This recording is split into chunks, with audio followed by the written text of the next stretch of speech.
चिराङाव फिन गुलि गावनायनि जाथाय चिरां लाइब्रेरी दाखिनगाव लामायाव सासे सुबुंनि सायाव गुलि गावनाय जाथाय सोमजिदों। चिरां जिल्लानि रुनिकाटा पुलिस थानानि सिङाव थानाय लाइब्रेरी दाखिनगाव लामायाव थांनाय हरनि 10 रिंगासोआव सासे दाय गैयै सरासनस्रा सुबुंनि सायाव गुलि गावनाय जाथाय सोमजिदों। बे गुलि गावनाय जाथायाव 3 नं थाइकाजरानि थागिबि बेनामिन बसुमतारिया आथिङाव जोखोम जायो। जाथायाव जोखोम जानाय बेनामिन बसुमतारिया फोरमायनाय बायदिब्ला ना नायनो थांनानै न' फारसे फैबाय थानाय समावनो बेंटल बिटानि एनजिअनि सोद्रोमा मिहिमिया मुंनि सासे सुबुङा होसोनानै आथिङाव गुलि गावनानै गारना गालांदों।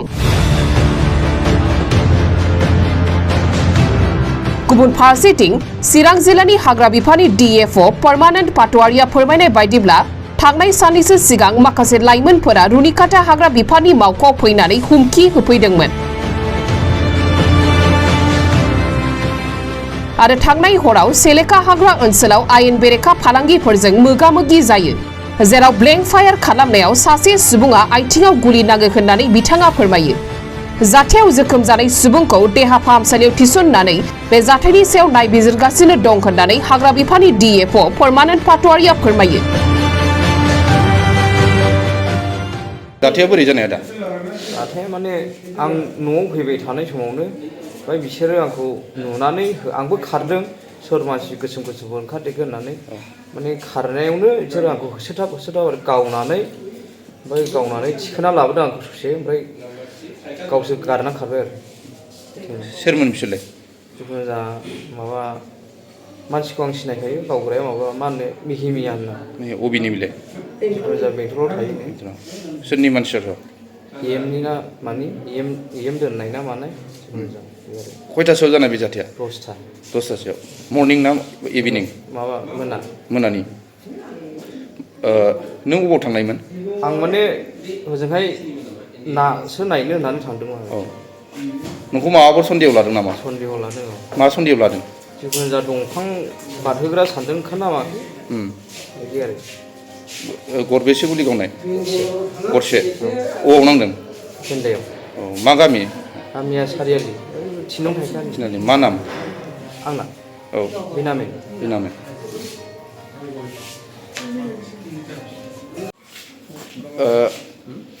बिसोरो मा खामानि मावो नोंसोरखौ गुलि गावग्राफ्रा?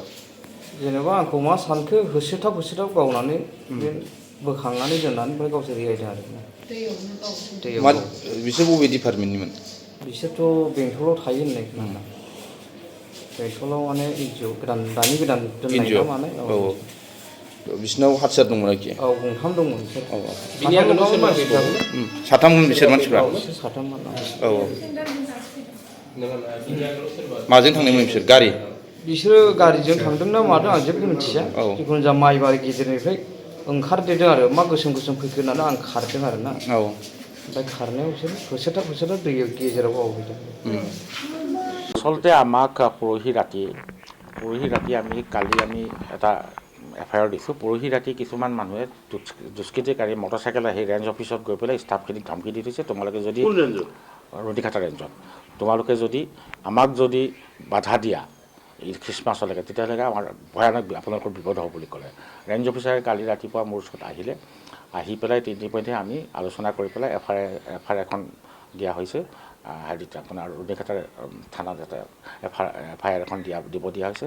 ইতিমধ্যে আমি SSB আৰু SPকো আমি জনাইছিলোঁ যে এনেকুৱা ধৰণৰ ঘটনা ঘটিব পাৰে, আমি পাৰ্টিটো হেৰি কৰিম।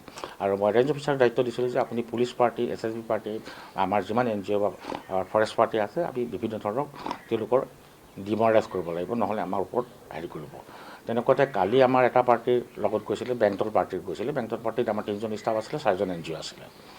তেওঁলোকৰ মাজত যেতিয়া খুংৰিং পাৰ হৈ পেলাই চেলেখাৰ পৰা যিটো মাল আহে, তাতে তেওঁলোকৰ এটা কনফ্ৰণ্টেশ্যন হ'ল। সন্দেহত এটা ব্লেংক ফায়াৰিং দিয়া হ'ল। কাৰণ এজন মানুহৰ ভৰিত লাগিছে, আমি খবৰ পাইছোঁ। আৰু ইতিমধ্যে আমি ৰেঞ্জ অফিচাৰক কৈছোঁ, তথাপিও পুলিচৰ থ্ৰুদি তেওঁলোকক আমি হস্পিটেলত অনা হৈছে। কিন্তু যিজন আহত লোক তেওঁ কৈছে যে মোক গুলিয়াই তেনেকৈ পেলাই থৈ গ'ল, দৌৰাদৌৰি হ'ল, দেউতাকে আনি পেলাই মোক হস্পিটেলত ভৰ্তি কৰালে। বন বিভাগৰ ফালৰ পৰা কোনো ধৰণৰ যোগাযোগ কৰা হোৱা নাই। সেই কথাটো মোক অলপ আগতে এছ পিও কৈছে। এতিয়া মই ফিল্ডত গৈ পেলাই কি কাৰণত কেনেকুৱা হৈছে সেইখিনি মই জনাৰ পিছতে আপোনালোকক ক'ব পাৰিম যে যিয়ে নহওক জংঘলৰ ভিতৰত ৰাতি 2টা বজাৰ বা 1টা বজাত সিটো আৰু ভাল কাম কৰিবলৈ যোৱা নাই। গতিকে আমি বাদী বিবাদী চব কথাই শুনিম। যদি ভুল যদি আমাৰো হয় আমি এইটো নিৰভাৱে চাম। কিন্তু পৰাপক্ষত যিটো দেখা গৈছে তেওঁলোকে অবাধ ধৰণে আমাক ভয় খুৱাই কাম কৰিব বিচাৰিছে। গতিকে আমি এই ক্ষেত্ৰত যদি আৰ্মছৰ যদি সহায় নলওঁ আমাৰ দিগদাৰ হ'ব। আৰু যিজন ল'ৰা গুলীবিদ্ধ হৈছে তেওঁ কি আচলতে? তেওঁ একচুৱেলি XNDB আছিলে, কিন্তু আমি গৈ পেলাইহে বিচাৰ কৰি চামগৈ। এতিয়াতো NDB নাই, আগতে সংগঠন চিকিৎসাটো আমি ইতিমধ্যে আমি EM ছাৰক ক'লোঁ আৰু আমিও মিলি পেলাই আমি চিকিৎসাৰ ব্যৱস্থা ল'ৰাজনে অভিযোগ কৰা মতে NGOৰ ল'ৰাই কোনোবা NGOৰ ল'ৰাই গুলিয়াইছে বুলি কৈছে। ঠিক আছে, আমি গৈ পেলাই ফিল্ডত গৈ পেলাই আমি গোটেইখিনি চাম। যিহেতু আমাৰ 315 বন্দুক, এইটো হাতীখেতীয়া বন্দুকে, গতিকে ইমানখিনিতো মেজৰ কেজুৱেলিটি হ'ব নালাগে। তথাপি আমি গৈ পেলাই আমি গোটেইখিনি ব্যৱস্থা ল'ম। হয়তো আমি এতিয়া মই ওলাইছোঁ, তাৰপিছত আমি ডিটেইল ঘটনাখিনি জানিম।